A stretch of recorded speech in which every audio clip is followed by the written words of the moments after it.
কালো হয়েছে না? বিসমিল্লাহির রহমানির রহিম। প্রিয় শিক্ষার্থীবৃন্দ, সবাইকে ইকোনমিক্স উইথ জামান স্যারের ইউটিউব চ্যানেল থেকে স্বাগত জানাচ্ছি। আজকে আমি মাইক্রো ইকোনমিক্সের একটি বিশেষ অধ্যায়, এটাকে আমরা উপযোগ বলি, সেটার একটি টপিক খুব ইম্পর্টেন্ট, নিরপেক্ষ রেখা। বোর্ডে তোমরা নিশ্চয়ই দেখতে পাচ্ছ। এই নিরপেক্ষ রেখা নিয়ে আমি আলোচনা করব। এটা অনার্স প্রথম বর্ষ থেকে অনেক বর্ষেই আছে। অনার্স প্রথম বর্ষের যাদের মাইক্রো ইকোনমিক্স আছে সব সাবজেক্টেই এই টপিকটা আছে।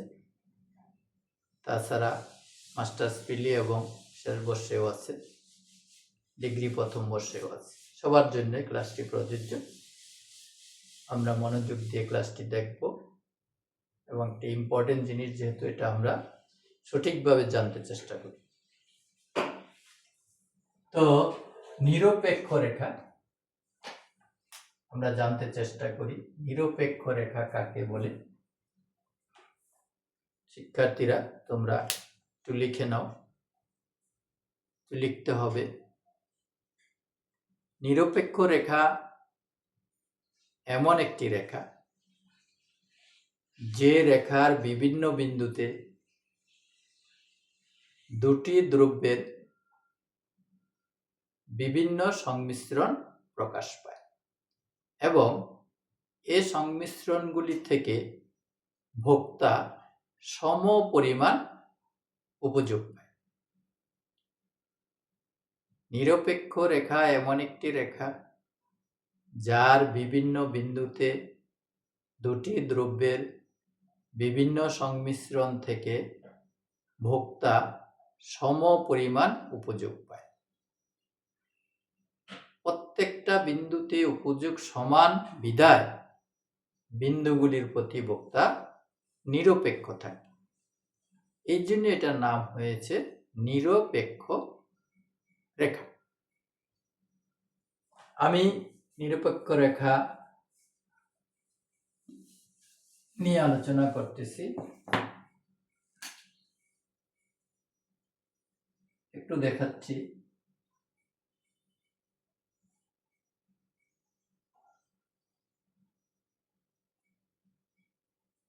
এক্স এবং ওয়াই দুটি দ্রব্য, এটা হলো উপযোগ।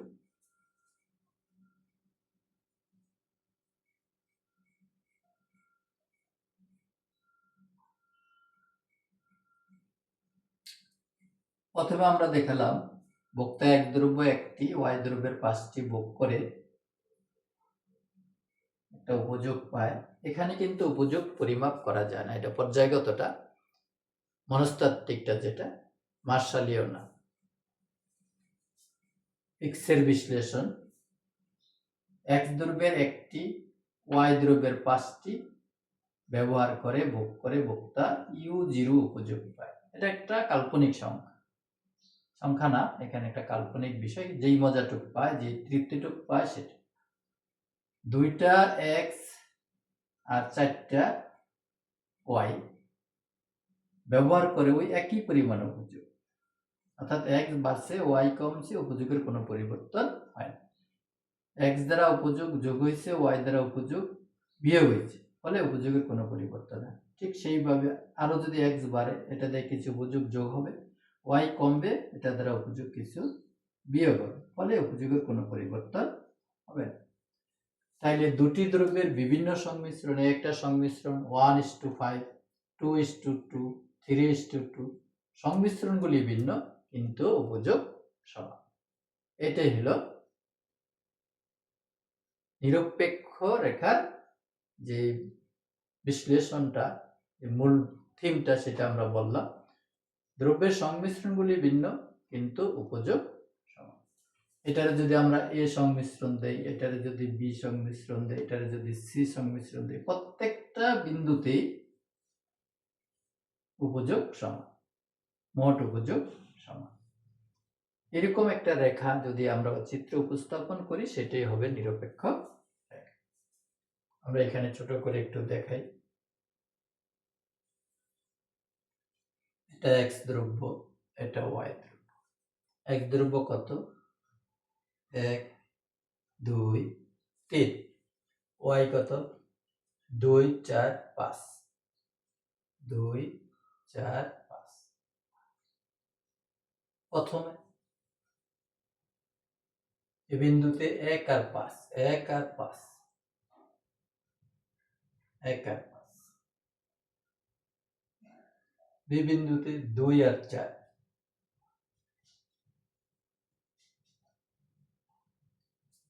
সি বিন্দুতে 3 আর 2।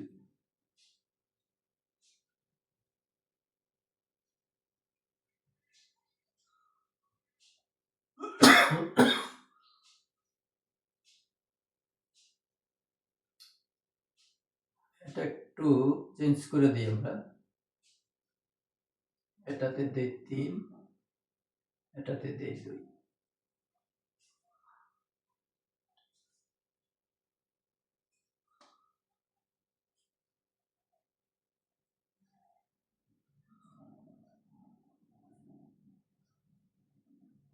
রেখাটা মূলত এরকম হবে। এটাই হলো ইনডিফারেন্স কার্ভ, ইংরেজিতে বলে ইনডিফারেন্স কার্ভ, নিরপেক্ষ রেখা। আমি এখন ডিটেইলস বলছি। ভূমি অক্ষে এক্স দ্রব্য, লম্ব অক্ষে ওয়াই দ্রব্য। এই বিন্দুতে ভোক্তা এক দ্রব্যের একটি, ওয়াই দ্রব্যের 5টি ভোগ করে, সেখান থেকে উপযোগ পায় u0। বি বিন্দুতে এক দ্রব্যের 2টি, ওয়াই দ্রব্যের 3টি ভোগ করে উপযোগ পায় u0। সি বিন্দুতে এক দ্রব্যের 3টি, ওয়াই দ্রব্যের 2টি ভোগ করে উপযোগ পায়।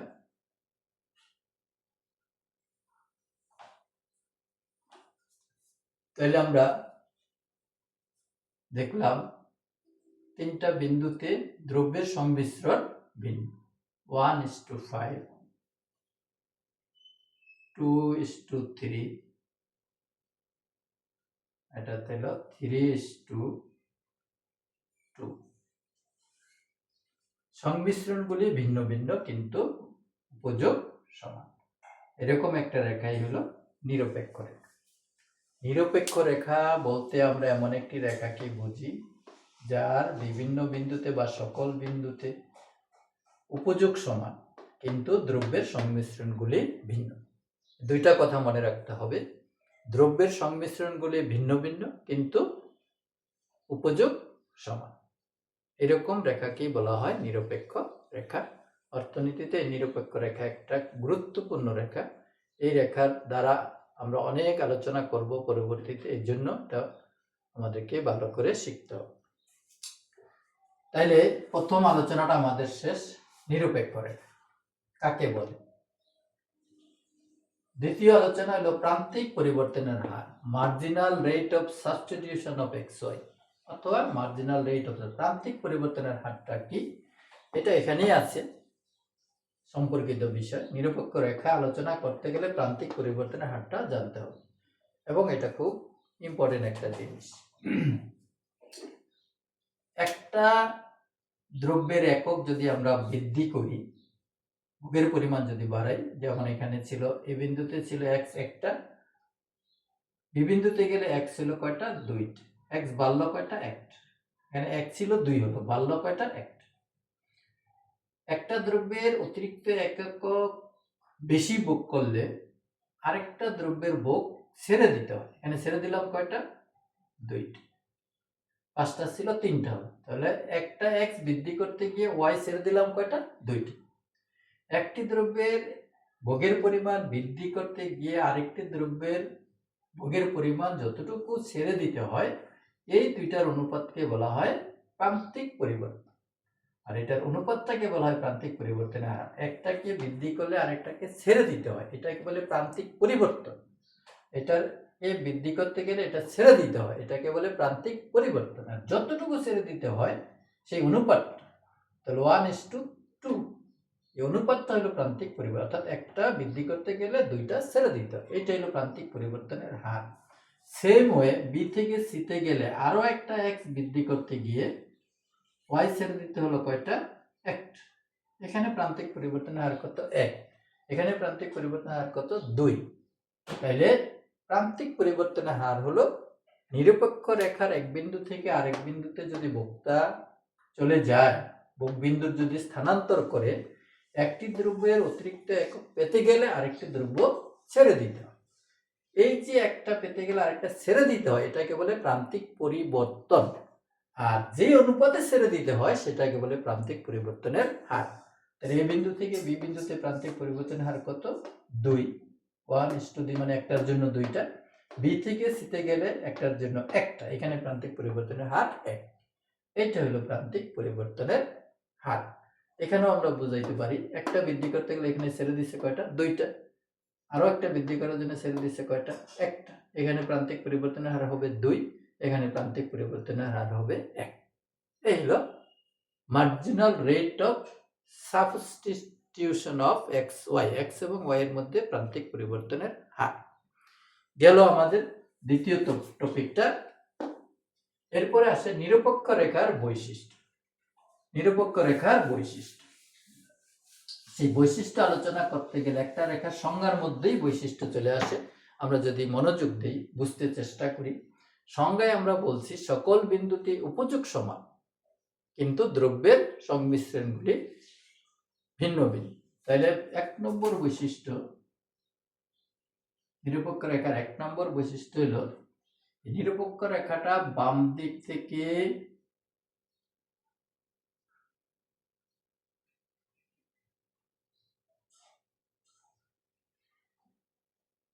নিম্নগামী। একটা বৈশিষ্ট্য, নিরপেক্ষ রেখা বাম দিক থেকে ডান দিকে নিম্নগামী।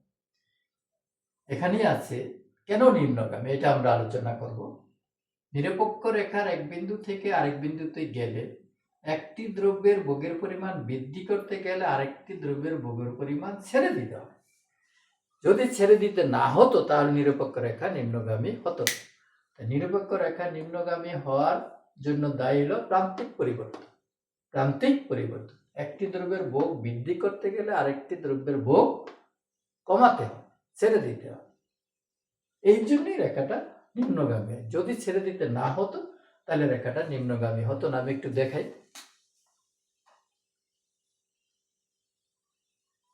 এখানে 1 আর 5, এখানে তাহলে 2 আর 5, তাহলে রেখাটা এরকম হইতো। এখানে একটা আর 5টা ভোগ করে আমরা উপযোগ পাই u0। এখানে একটা বৃদ্ধি করলাম কিন্তু y ছেড়ে দিতে হলো না, 5টাই, তাইলে এখানে উপযোগ। রেখাটা কিরকম হলো? আনুভূমিক হয়। অর্থাৎ একটার পরিমাণ বৃদ্ধি করতে গেলে আরেকটা যদি ছেড়ে দিতে না হয় তাহলে রেখা কখনোই নিম্নগামী হবে না। তাহলে রেখাটা কি হবে? আনুভূমিক হয়ে যাবে, অন্যরকম হবে। তাহলে একটা বৃদ্ধি করতে গেলে আরেকটা যদি ছেড়ে না দেই তাহলে রেখা হয় আনুভূমিক। আর যদি একটা বৃদ্ধি করতে গেলে আরেকটা ছেড়ে দিতাম তাহলে রেখা হতো কি?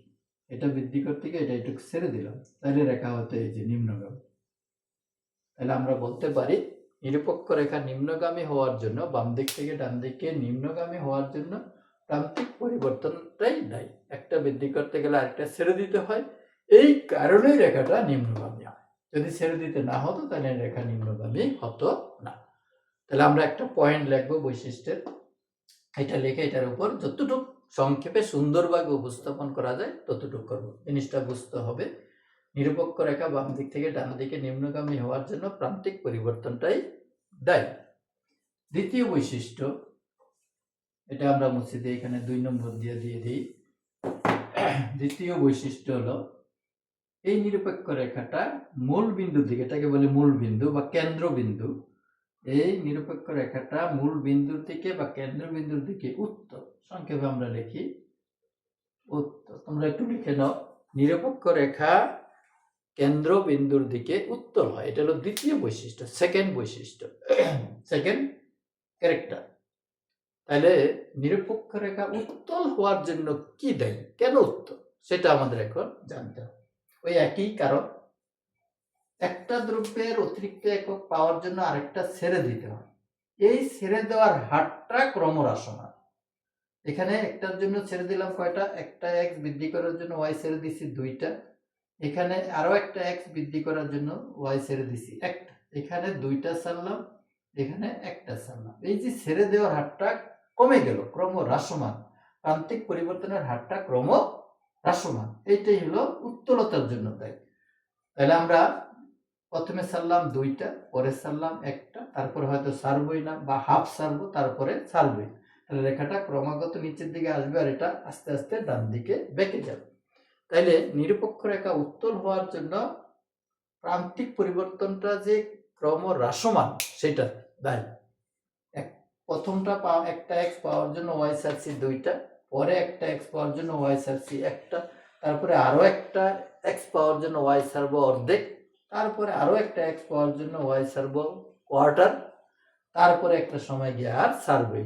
তাহলে রেখাটা প্রথম বেশি খাড়া হলো, একের থেকে দুইয়ে চলে গেল, তারপরে এক কমলো, তারপরে হাফ কমলো, ফলে রেখাটা আস্তে আস্তে এদিকে বাঁকা হয়ে যাবে, উত্তল হয়ে যাবে। তাহলে নিরপেক্ষ রেখা উত্তল হওয়ার জন্য প্রান্তিক পরিবর্তনের হারটা যে হ্রাসমান, ক্রমহ্রাসমান, সেটাই দেয়। প্রথমটা পাওয়ার জন্য, প্রথম এক্স পাওয়ার জন্য ওয়াই ছাড়তে হবে বেশি, এই জন্য রেখাটা খাড়া হয়ে নামবে, তারপরে কম ছাড়তে হবে, এই জন্য রেখাটা কম খাড়া হয়ে নামবে।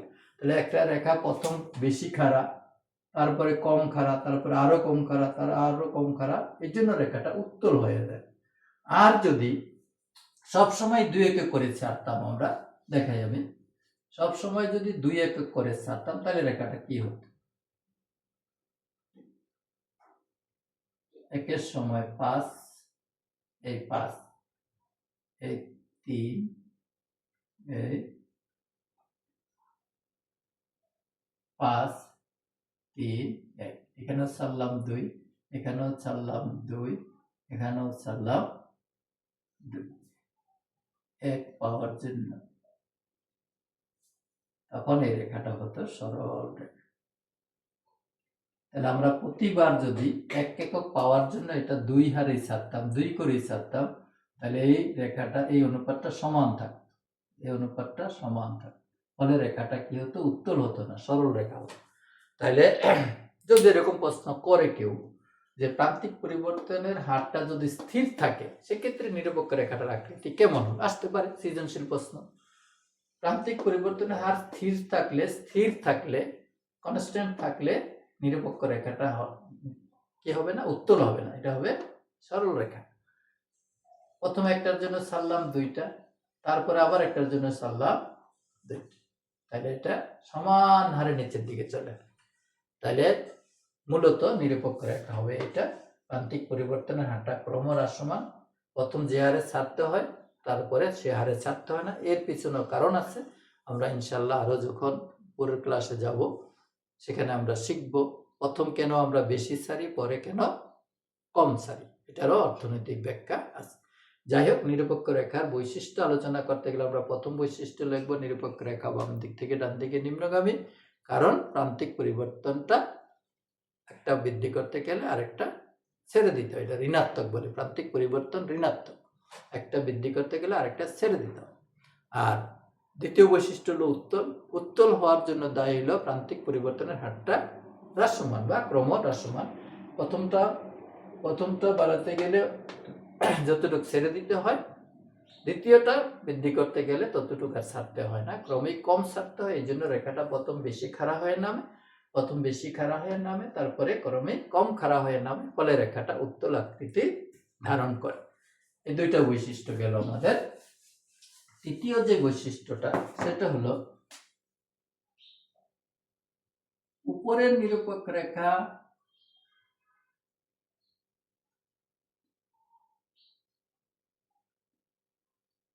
বেশি তৃপ্তি দেয় বা বেশি উপযোগ পাওয়া যায়। উপরের নিরপেক্ষ রেখা থেকে বেশি উপযোগ পাওয়া যায়, বা উপরের নিরপেক্ষ রেখা বা আইসি রেখা বেশি তৃপ্তি দেয়। যেটা উপরে থাকবে এবং ডান দিকে থাকবে মূলত, সেটা থেকে আমরা বেশি উপযোগ পাবো নিচেরটা থেকে। তাহলে আমরা এখানে দেখাই, এটা একটা রেখা IC1, এটা যদি আরেকটা রেখা হয় IC2, এইটার থেকে এটাতে উপযোগের পরিমাণ বেশি হবে, এটার থেকে এটা উপরে। আমরা একটা উদাহরণ দিয়ে দেখাই, এটা হলো এ বিন্দু, এটা হলো বি বিন্দু, এটা হলো 1 নম্বর নিরপেক্ষ রেখা, এটা হলো 2 নম্বর নিরপেক্ষ রেখা। এ বিন্দু থেকে এই বিন্দুতে উপযোগ বেশি, সেটা আমরা কিভাবে দেখাবো? এখানে x কয়টা? 2টা। এখানে x কয়টা? 1টা। আর y কয়টা? 5টা।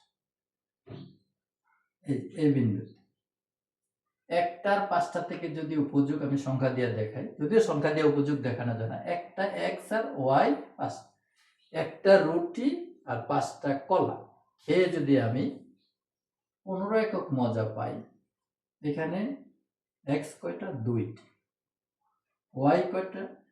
5টাই। তাইলে এই 5টা তো সেম। এখানে যে আমি একটা রুটি বেশি খাচ্ছি, সেই জন্য নিশ্চয়ই উপযোগ আমার বেশি হবে। নিশ্চয়ই এখানে 15 হলে এখানে 18 হবে। তাহলে আমরা দেখলাম যে উপরের নিরপেক্ষ রেখাটা নিচের নিরপেক্ষ রেখা থেকে বেশি তৃপ্তি দেয়। এখানে একটা x আর 5টা y, একটা x আর 5টা y, সেখান থেকে উপযোগ পেলাম 15। বি বিন্দুতে y ঠিকই আছে 5টাই, y কিন্তু ঠিকই আছে, কিন্তু x কয়টা? একটা বেশি। এই বেশিটার জন্য কিছু উপযোগ যোগ হবে। যদি y ছেড়ে দিতাম তাহলে কিন্তু আর উপযোগ যোগ হতো না, কিন্তু y কিন্তু আমরা এখানে ছাড়িনি, এখানেও y 5টা, এখানেও y 5টা। সুতরাং y দ্বারা উপযোগ বাড়বেও না কমবেও না, কিন্তু এক যেহেতু একটু বেশি খাচ্ছি, কিছু না কিছু উপযোগ যোগ হবে। সুতরাং এখানে উপযোগ যদি 15 হয়, এখানে উপযোগ নিশ্চয়ই 15 চেয়ে বেশি হবে, আমরা ধরছি 18। তাহলে এই বিন্দু থেকে বি বিন্দুতে উপযোগ বেশি। একইভাবে আমরা যদি এই বিন্দুর সাথে তুলনা করি, সি এর সাথে বি এর, একই কথা হবে। এখানেও x যা, এখানেও x তা, কিন্তু এখানে y কিছুটা হলো বেশি, এই জন্য উপযোগ এখানে বেশি হবে। তাহলে আমরা এটা x এর প্রেক্ষিতেও দেখাইতে পারি, y এর প্রেক্ষিতেও দেখাইতে পারি। এ বিন্দু থেকে বি বিন্দুতে উপযোগ বেশি, সি বিন্দু থেকেও বি বিন্দুতে উপযোগ বেশি। সুতরাং আমরা বলতে পারি IC1 থেকে IC2 তে উপযোগের পরিমাণ বা তৃপ্তির পরিমাণ, মজার পরিমাণ, কাম্যতার পরিমাণ বেশি। এই জন্য আমরা বলি উপরের নিরপেক্ষ রেখা নিচের নিরপেক্ষ রেখা থেকে বেশি উপযোগ নির্দেশ করে। এটা হলো তৃতীয় বৈশিষ্ট্য।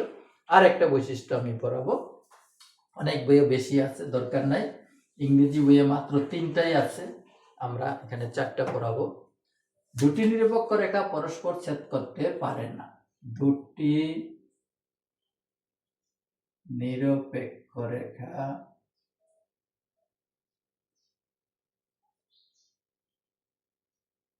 পরস্পর ছেদ করতে পারে না, এই একটা বৈশিষ্ট্য, খুব ইম্পর্টেন্ট বৈশিষ্ট্য। এটা আলাদা করেও আসে, এটা আলাদা করেও আসতে আমি দেখেছি।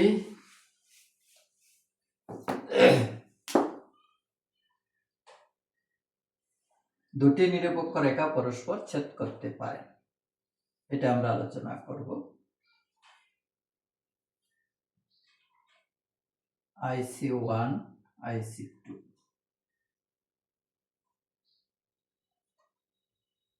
দুইটা নিরপেক্ষ রেখা আমরা ছেদ করালাম এই বিন্দুতে। এখন যুক্তি দেখাবো যে এখানে এই যে ছেদ করছে এটা বাস্তবসম্মত না। আসি আমরা এখানে এই আগেরটার মতো A B C। আচ্ছা, A = B, কারণটা কি? A আর B 1 নম্বর নিরপেক্ষ রেখা, এই দুটা IC1, একই নিরপেক্ষ রেখার সকল বিন্দুতে উপযোগ সমান আমরা সংজ্ঞায় পড়েছি। তাহলে এই যে দুইটা বিন্দু A এবং B দুইটাই 1 নম্বর নিরপেক্ষ রেখার বিন্দু, সেই হিসাবে A আর B সমান উপযোগের দৃষ্টিকোণ থেকে। এতে যে উপযোগ, বিতেও সেই উপযোগ। তাই যদি হয় তাহলে আবার হয় কি A = C, কারণ কি? দুইটাই 2 নম্বর নিরপেক্ষ রেখায়, একই নিরপেক্ষ রেখার সকল বিন্দুতে উপযোগ সমান, সেই হিসাবে এটা 2 নম্বর নিরপেক্ষ রেখার দুইটা বিন্দু, এতে উপযোগ যা, সিতে উপযোগ তা, সেই হিসাবে a = c। চলে আসি আমরা এখানে গণিতের নিয়মে, a = b আবার a = c, তাহলে কি হয়, b = c হওয়ার কথা। এটা যদি সত্য হয় a = b, a = c, তাহলে b = c হবে। এখন আমরা দেখি b তে আর c তে উপযোগ সমান হতে পারে কিনা। b বিন্দুর তুলনায় c বিন্দুতে, দুইটা বিন্দুতে x কিন্তু সমান, কিন্তু c বিন্দুতে y কিন্তু একটু বেশি। এখানে যদি 2 হয়, এখানে 3 হয়, এখানে 4 হয় ধরলাম আমি, তাহলে এখানে যদিও b বিন্দুতে x কত 3, c বিন্দুতে x 3, কিন্তু b বিন্দুর তুলনায় c বিন্দুতে y কিন্তু একটা বেশি, সুতরাং এখানে উপযোগ হবে বেশি, এখানে হবে কম। তাইলে যদি দুইটা নিরপেক্ষ রেখা ছেদ করে, তাহলে b = c হওয়ার কথা, কিন্তু বাস্তবে আমরা দেখি b আর c তে উপযোগ সমান হতে পারে না।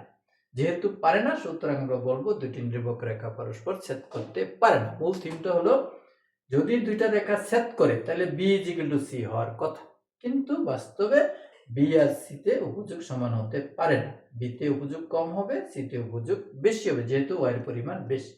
নিরপেক্ষ রেখা ছেদ করলে b = c হতে হবে এই সূত্র অনুযায়ী, গণিতের নিয়ম অনুযায়ী, কিন্তু বাস্তবে আমরা দেখি b তে উপযোগ কম, c তে উপযোগ বেশি। এর থেকে আমরা কনক্লুশনে আসতে পারি যে দুটি নিরপেক্ষ রেখা পরস্পর ছেদ করতে পারে না। যদি ছেদ করে তাহলে b = c হবে। যেহেতু b = c হতে পারে না, সুতরাং দুটি নিরপেক্ষ রেখা পরস্পর ছেদ করতে পারে না। এই হলো আমাদের নিরপেক্ষ রেখার বৈশিষ্ট্য। আর একটি বিষয় নিয়ে আমি আলোচনা করে শেষ করব, সেটা হলো বাজেট রেখা। আমি আগেই লিখে রেখেছি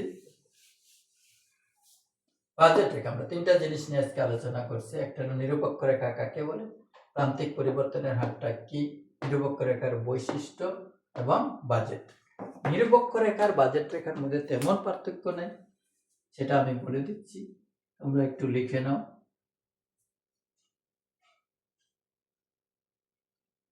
বাজেট রেখা এমন একটা রেখা যে রেখার সকল বিন্দুতে ভোক্তার ব্যয় সমান, কিন্তু দ্রব্যের সংমিশ্রণগুলি ভিন্ন। আগে ছিল উপযোগ সমান, এখন হবে ব্যয় সমান। এই বাজেট রেখাটা হলো সরল রেখা।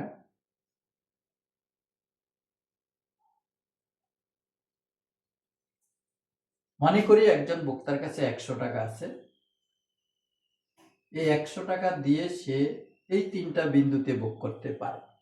যদি সে শুধু এই বিন্দুতে ভোগ করে, তাহলে সে শুধু y ভোগ করে। কত? এটা আমি ধরলাম 10, এটা ধরলাম 8। এখানে সে x দ্রব্য ভোগ করে না, এখানে এক দ্রব্য নাই, এদিকে নাই, তাহলে এক দ্রব্যের 0, y দ্রব্যের কত 10, এইটুকু ভোগ করে। সেক্ষেত্রে তার খরচ হয় কত?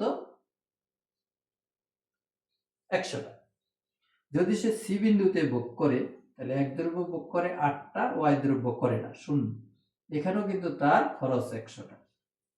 যদি সে বি বিন্দুতে করে, তাহলে এক দ্রব্যের করে আমরা ধরি 3টা, y দ্রব্যের করে 7, তাহলে 3:2 বা 3,7, এখান থেকে খরচ হয় তার 100 টাকা। তাহলে আমরা দেখলাম এই যে তিনটা বিন্দু, এই তিনটা বিন্দু যোগ করেই তো আমরা এই বাজেট রেখাটা পেলাম। তাহলে বাজেট রেখা এমন একটা রেখা যে রেখার বিভিন্ন বিন্দুতে দুটা দ্রব্যের বিভিন্ন সংমিশ্রণ ক্রয়ের জন্য ভোক্তার খরচ সমান। আগে ছিল উপযোগ সমান, এখন হবে ব্যয় সমান, খরচ সমান। এই বিন্দুতে তার খরচ 100, সেখানে সে শুধু y দ্রব্য ভোগ করে কয়টা? 10টা। সি বিন্দুতে তার খরচ 100, কিন্তু সেখানে সে x ভোগ করে 8টা, y ভোগ করে না, শুধু x ভোগ করে। বি বিন্দুতে সে x ভোগ করে 3টা, y ভোগ করে 7টা, এখান থেকে সে 100 টাকা তার খরচ, এখানেও তার 100 টাকা খরচ। তাহলে এই তিনটা বিন্দু যোগ করলে আমরা কি পেলাম? বাজেট রেখা পেলাম। বাজেট রেখা এমন একটি রেখা যে রেখার বিভিন্ন বিন্দুতে দ্রব্যের বিভিন্ন সংমিশ্রণ করে ভোক্তার ব্যয় সমান বা খরচ সমান। এখন আমরা একটা প্রশ্ন আমাদের মনে চলে আসলো, সেটা হলো নিরপেক্ষ রেখা ও বাজেট রেখার মধ্যে পার্থক্য। একটু লিখে নাও শিক্ষার্থীরা, তোমরা একটু লিখে নাও, এই প্রশ্নটা ইম্পর্টেন্ট। নিরপেক্ষ রেখা ও বাজেট রেখার মধ্যে পার্থক্য। দুইটা সংজ্ঞা পারলে যারা ভালো স্টুডেন্ট তাদের আর এই পার্থক্য আলাদা করে পড়তে হয় না। দুইটা সংজ্ঞা ভালো করে বিশ্লেষণ করলে আমরা কি কি পার্থক্য পাই? বাজেট রেখাটা সরল রেখা, নিরপেক্ষ রেখাটা উত্তল। একটা বৈশিষ্ট্য হয়ে গেল। এটা সরল রেখা, ওইটা হয় বক্ররেখা মানে উত্তল। এইটা অক্ষকে ছেদ করছে, অর্থাৎ সেখানে সে শুধু এক্স বুক করতে পারে, এখানে শুধু ওয়াই বুক করতে পারে। এটা বাজেট রেখার ভিতরে সম্ভব। কিন্তু নিরপেক্ষ রেখার ক্ষেত্রে সবসময় দুইটা দ্রব্য বুক করতে হবে, একটা দ্রব্য বুক করতে পারবে না।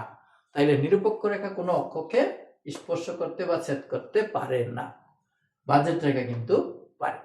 ওখানে বলছি দুইটা নিরপেক্ষ রেখা পরস্পর ছেদ করতে পারে না, কিন্তু বাজেট রেখা ছেদ করতে পারে ইচ্ছা করলে। তাইলে নিরপেক্ষ রেখার সব বিন্দুতে উপযোগ সমান, বাজেট রেখার সব বিন্দুতে ভোক্তার ব্যয় সমান। তাহলে আর কয়টা পার্থক্য দরকার? আর পার্থক্য দরকার নেই। 4টা-5টা পার্থক্য হলে এতে 2 বা 4-এর বেশি নম্বর থাকবে না, কখনই থাকবে না। বাজেট রেখা কাকে বলে? বাজেট রেখা অঙ্কন করে এরকমও যদি বলে 2 বা 4-এর বেশি থাকবে না। তাহলে বাজেট রেখার সংজ্ঞাটা পড়লাম। এখন হলো বাজেট সমীকরণ, এবং বাজেট সমীকরণ থেকে বাজেট রেখা অঙ্কনও করতে বলতে পারে, সেটাও আমি দেখাচ্ছি। সেটা হলো বাজেট রেখাটা দেখো, তাহলে px into x plus py into y সমান সমান m। এটার অর্থ হলো, এটা হলো এক্স দ্রব্যের দাম, মনে করি 3 টাকা। এটা হলো ওয়াই দ্রব্যের দাম, মনে করি 2 টাকা। এটা হলো ভোক্তার আয়, মনে করি 12 টাকা। এখান থেকে যদি আমাদেরকে বাজেট রেখা অঙ্কন করতে বলে আমরা কি করব? 2y সমান সমান 12 মাইনাস 36। তাহলে y ইকুয়াল টু কত হবে?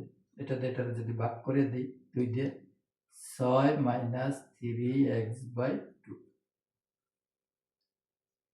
তাহলে y equal to 6 minus 1.5 into x।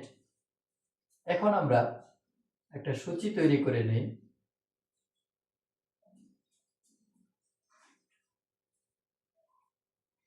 তাহলে যদি আমরা x এর মান 2 ধরি, 0 ধরি, 0 ধরলে y এর মান কত? 6।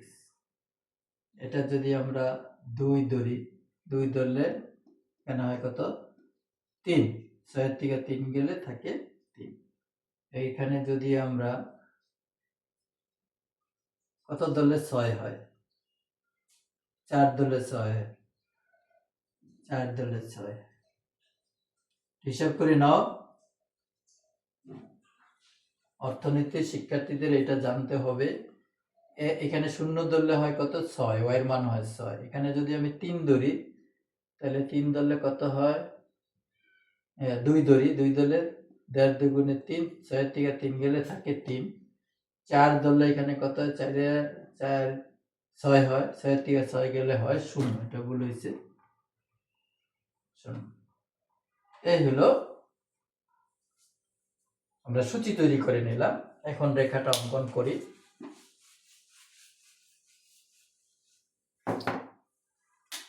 বাজেট রেখা অঙ্কন করি। এদিকে হলো x, এদিকে হলো y। x হলো 0 to 4, 0 to 4। y হলো 6, 3। এটা ধরলাম 6, এর অর্ধেক হবে 3। তাহলে 0 সময় x যখন 0, y তখন 6, এই একটা বিন্দু পেলাম। x যখন 2, y তখন 3, এই একটা বিন্দু পেলাম b। x যখন 4, y তখন 0, তাহলে আর যাব না, এখানে। এখন এই 3টা বিন্দু আমরা যোগ করে দিলে পাওয়া গেল বাজেট রেখা। এটা হলো বাজেট রেখা।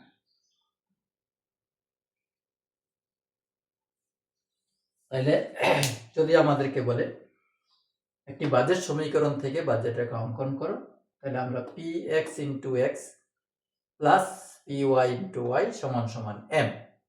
পি এক্স এর একটা মান ধরবো, পি ওয়াই এর একটা মান ধরবো, এম এর একটা মান ধরবো, ধরে আমরা ওয়াইটা বাম দিকে নিয়ে আসবো, এক্স এর বিভিন্ন মানে ওয়াই এর বিভিন্ন মান বের করব।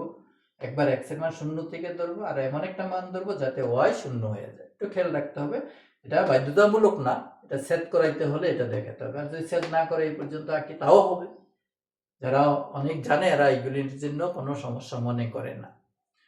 অর্থনীতির চিত্র সঠিক হতে হবে, সুন্দর না হলেও চলবে। সুন্দর এর উপর আমরা গুরুত্ব দিব না, সঠিকের উপর গুরুত্ব দিব। রেখাটা একটু আঁকা বাঁকা হলে কিছু হবে না, আমরা হাতে আঁকি, ফ্রিকুয়েন্টলি হাতের মধ্যে আঁকি।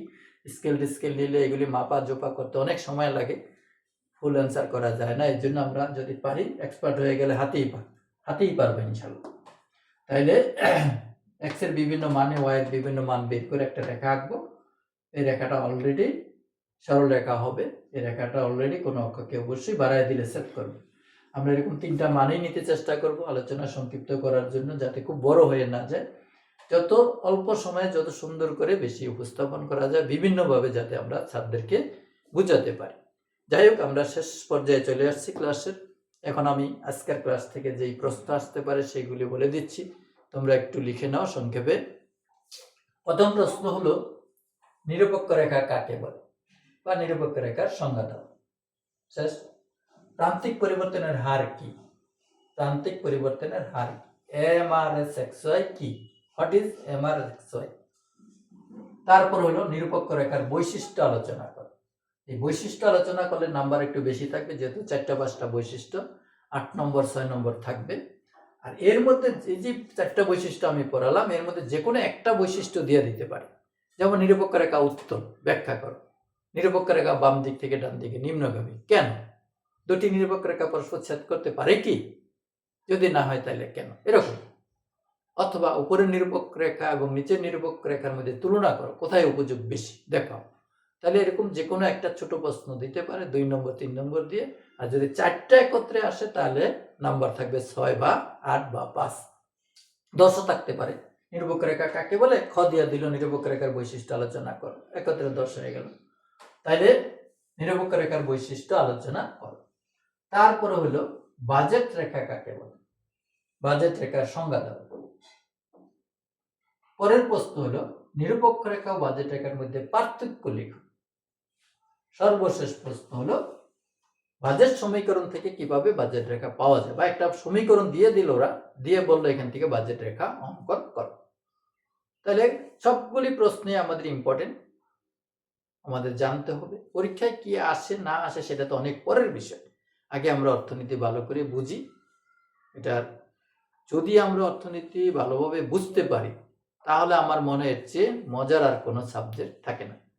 সেক্ষেত্রে আমাদের স্টুডেন্টদেরকে সচেতন থাকতে হবে, মনোযোগ দিয়ে পড়ালেখা করতে হবে, বুঝতে হবে, ভালো বই পড়তে হবে, ভালো টিচারদের সংস্পর্শে থাকতে হবে, ক্লাসগুলি রেগুলার করতে হবে। তোমরা রেগুলার ক্লাস করো, ইনশাল্লাহ সব স্যাররাই ভালো পড়ায়। ক্লাস করলে তোমাদের এই সমস্যাগুলি সমাধান হয়ে যাবে। অনেক কথা হয়েছে, পরবর্তীতে দেখা হবে অন্য কোনো টপিক নিয়ে। সে পর্যন্ত তোমরা সবাই সুস্থ থাকো, সেই কামনা করে আজকে এখানে বিদায় নিচ্ছি। ধন্যবাদ সবাইকে।